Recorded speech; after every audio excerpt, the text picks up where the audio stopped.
the bond that never fades. In the quiet town of Willow Creek, where the river meanders lazily through rolling hills and the air carries the sweet scent of wildflowers, there lived a remarkable bond between a man and his loyal companion.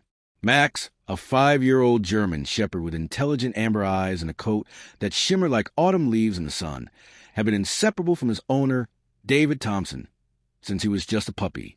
Their connection wasn't merely that of pet and master. There was profound understanding, a silent language spoken through glances and gestures that spoke volumes about their unbreakable friendship. Every morning, rain or shine, Max would wait patiently by the front door of their modest cottage, his tail wagging with anticipation as David prepared for their daily routine. They would walk together through familiar paths of Willow Park, where children played and elderly couples strolled hand in hand. Max's ears would perk up at every sound, his nose constantly sniffing the air, but his attention never wavered from David. During these walks, David would often speak to Max about his day, his dreams, and sometimes his worries, knowing that those attentive eyes understood more than most people ever could. Their evenings were spent in comfortable companionship, with Max resting his head on David's knee while they watched the sunset from their porch. The neighbors often remarked how special their relationship was, noting how Max seemed to sense David's moods before anyone else could. When David laughed, Max would bounce excitedly around him. When he felt down, Max would nuzzle close, offering silent comfort that words couldn't express. Max's devotion knew no bounds.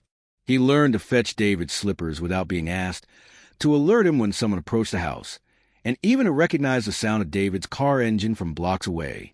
But what truly set their bond apart was the way Max looked at David, not just with loyalty, but with a deep, unwavering love that transcended the typical human-animal relationship. It was this extraordinary connection that would soon be tested in ways neither of them could have imagined, forcing their bond to endure challenges that would break many others. The fateful day began like any other, with Max eagerly greeting David as he prepared breakfast. But this morning carried an unusual tension in the air, one that even Max could sense, causing his usually perky ears to lower slightly as he watched David move about the kitchen. The knock at the door came just after 7, interrupting their peaceful routine. 2 uniformed officers stood on the porch, their faces grave as they handed David a summons. "Mr. Thompson," the taller officer began, hesitating slightly, "we need you to come with us." David's hands trembled as he read the document, his face paling with each line. A misunderstanding at his workplace had spiraled into something far more serious. Allegations of embezzlement that he swore were false. Max, sensing his master's distress, pressed closer, whining softly as David tried to explain, his voice cracking with emotion. "It's all a mistake," he kept repeating, reaching down to stroke Max's head. "I swear I didn't do this." The following days became a blur of court appearances and legal proceedings. Max waited faithfully by the window, his nose pressed against the glass, watching for David's return. Each night, when David came back from meetings with his lawyer, Max would greet him with desperate enthusiasm, as if trying to absorb all the anxiety and fear his master carried. David would sink onto the couch, burying his face in Max's fur, whispering promises that everything would be okay, though both their hearts knew better. The trial lasted 3 agonizing months, during which Max's world slowly unraveled. Neighbors whispered behind closed doors, some avoiding eye contact when passing David on the street. Max noticed these changes too, the way delivery men hurried past their gate, how the once friendly neighborhood children stopped playing in their yard. Yet through it all, Max remained steadfast, his loyalty unwavering even as uncertainty clouded their future. When the verdict finally came, it hit like a thunderclap. Despite David's protest of innocence, despite the lack of concrete evidence, the jury found him guilty. The judge's sentence, 2 years in prison, echoed through the courtroom, shattering their world. As the bailiffs led David away, Max strained against his leash, barking desperately, his heart breaking with each step that took his master further from him. David turned back one last time, tears streaming down his face as he mouthed, "Take care, Max," before disappearing through the heavy wooden doors.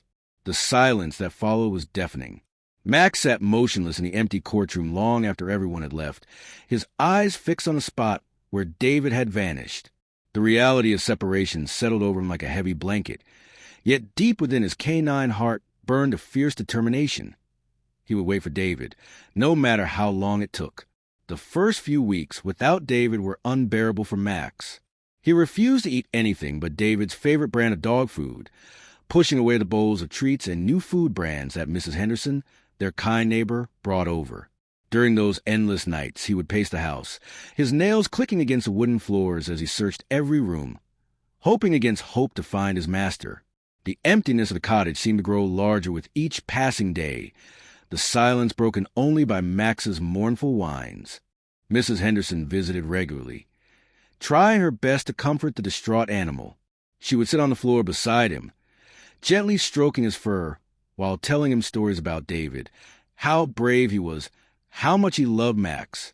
But nothing could fill the void left by David's absence. Max's one shiny coat began to dull. His muscles grew less defined from lack of exercise, and his eyes lost their spark. Yet despite these physical changes, his spirit remained unbroken. Every evening, he would position himself by the living room window, staring intently at the driveway, waiting for the familiar headlights that signaled David's return. The townspeople noticed Max's devotion and began leaving small gifts, a tennis ball here, a chew toy there, on the front porch. Children from the neighborhood would stop by after school, pressing their faces against the fence, calling out to him.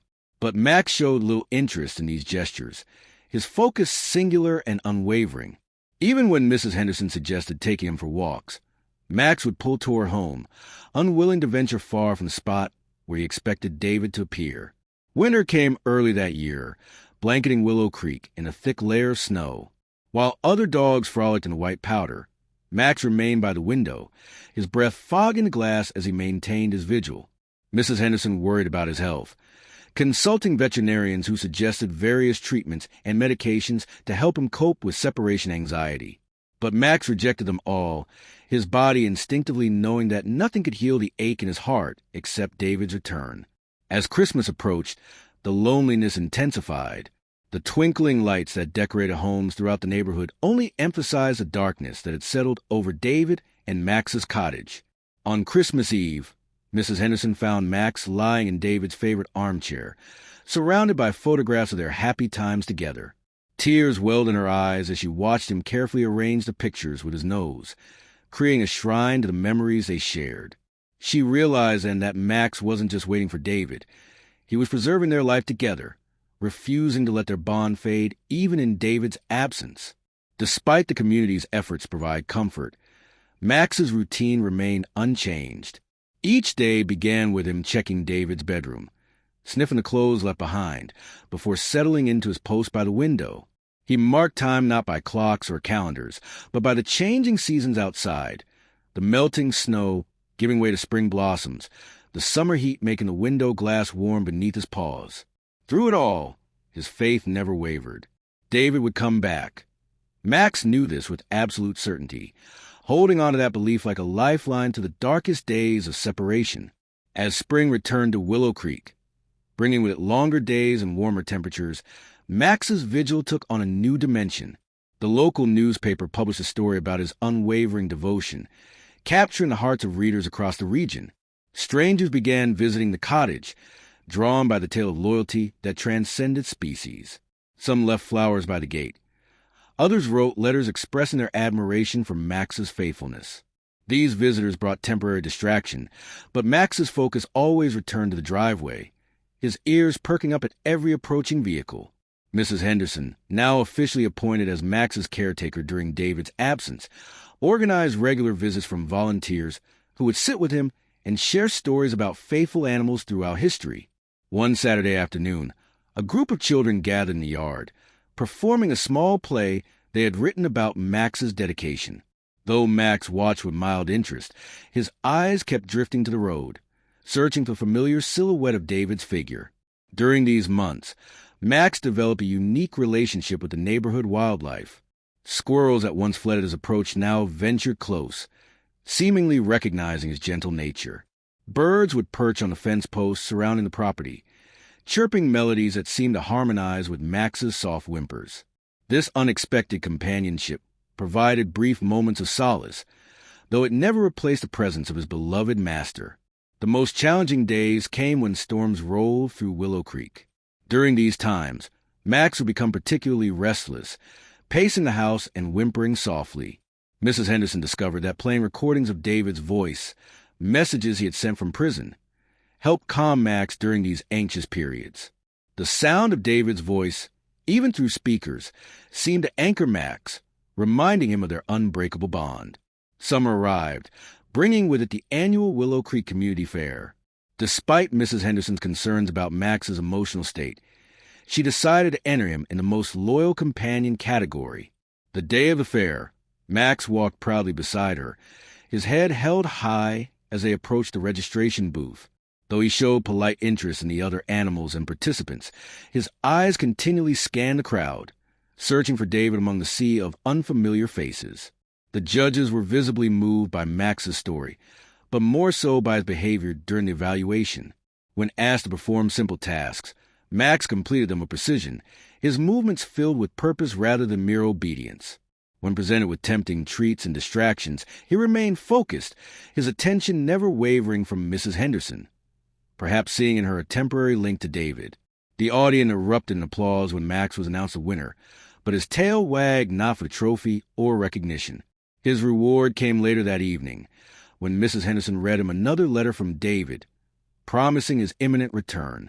Through these months of waiting, Max's legend grew beyond Willow Creek. Local news stations featured his story, and animal behavior experts studied his case, fascinated by his unwavering devotion. Yet through all the attention and praise, Max remained true to his purpose, maintaining his vigil by the window, preserving his bond with David through memories and faith, and demonstrating a level of loyalty that inspired everyone who witnessed it.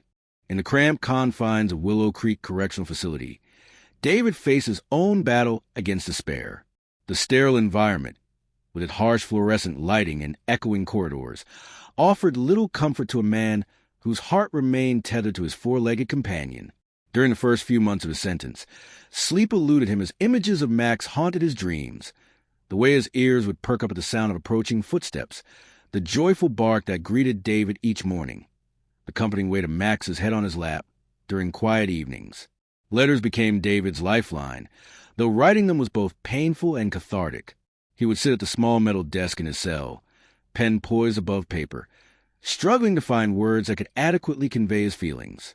"Dear Max," he would begin, his hand trembling slightly, "I hope you're still waiting for me." The page is filled with promises of their reunion, descriptions of their future adventures, and reminders of their shared memories. Sometimes, overcome by emotion, he would have to pause, wiping away tears before continuing. These letters weren't just for Max. They were David's way of maintaining his sanity, of keeping alive the hope that sustained him through the darkest days. Prison regulations allowed only limited communication with the outside world, but David discovered creative ways to stay connected to Max. He memorized Mrs. Henderson's phone number, reciting it silently during long nights when anxiety threatened to overwhelm him. During designated phone hours, he would listen intently as she described Max's daily routine, his heart swelling with pride at reports of Max's continued vigil. Each detail, how Max positioned himself by the window, how he responded to David's recorded voice, served as proof that their bond remained intact despite the physical separation. Work assignments in the prison library became both a refuge and a source of inspiration for David. Surrounded by books about animals and their incredible capacities for loyalty and love, he found comfort in stories that mirrored his own situation. These tales reinforced his belief that Max would wait for him, no matter how long it took.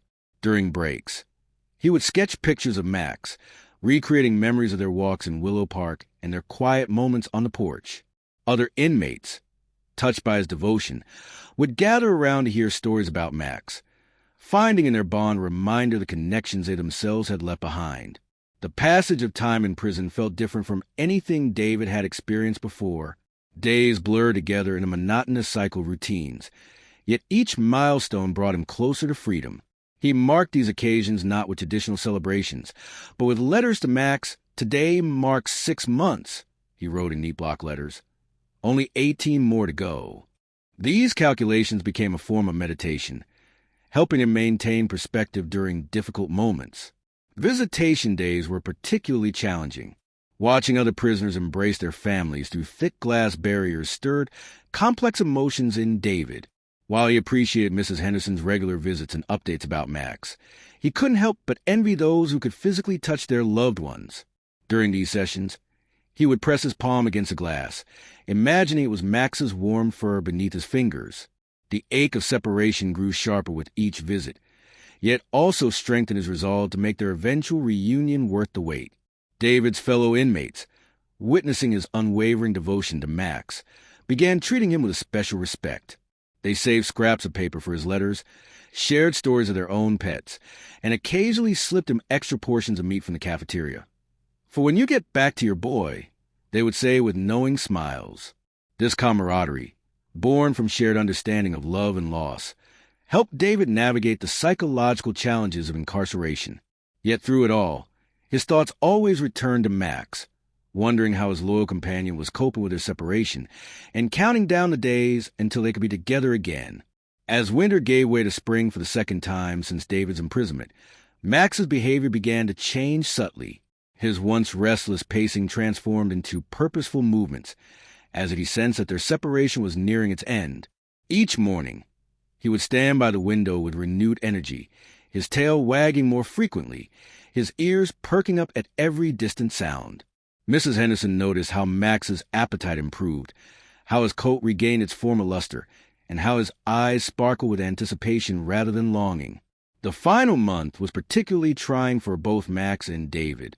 David, aware of his impending release, found it increasingly difficult to concentrate on his daily tasks. His mind constantly drifted to scenarios of their reunion. Would Max remember him? Would their bond remain as strong as it was before? During his last days in prison, he barely slept, spending hours polishing the old silver whistle David used to call Max during their walks. The guards, moved by his obvious devotion, allowed him extra time in the library to write what he called the reunion letter, a detailed account of all the things he wanted to do with Max upon his return. Meanwhile, in Willow Creek, Max seemed to develop an almost supernatural awareness of time. On the morning of David's scheduled release, Max positioned himself by the window earlier than usual. Mrs. Henderson marveled at how he seemed to know, somehow sensing that today was different. When she tried to distract him with his favorite toys or treats, he remained focused on the driveway, his body tense with anticipation. As the hours passed, his excitement grew palpable, his whines becoming more frequent, his tail wagging faster with each passing minute. The moment David's taxi rounded the corner onto their street, Max's reaction was immediate and overwhelming. His bark shattered the afternoon stillness, loud and insistent, as he pressed his nose against the window. When David stepped out of the vehicle, suitcase in one hand and the silver whistle in the other, Max's response was pure joy unleashed. He bounded through the open door, nearly knocking David off his feet as he leapt into his arms. The force of their reunion sent them both tumbling onto grass, Max licking David's face with frantic enthusiasm while David buried his face in Max's fur, tears streaming down his cheeks. For several minutes, they remained locked in this embrace, oblivious to Mrs. Henderson's presence or the gathering neighbors who had come to witness the reunion. David's hands roamed over Max's body, checking for any signs of neglect, while Max sniffed every inch of David, confirming that this was indeed his master returned. When David finally blew the silver whistle, a sound Max hadn't heard in 2 long years, Max's response was immediate and exuberant. He performed every trick he knew, spinning in circles, fetching imaginary sticks, and executing perfect sits and stays, as if determined to prove that he remembered everything. As dusk fell, they retreated to their familiar spots on the porch, David's arm draped around Max's shoulders. Neither spoke much. Words seemed unnecessary in the face of their restored bond. Mrs. Henderson quietly slipped away, leaving them to rediscover their rhythm.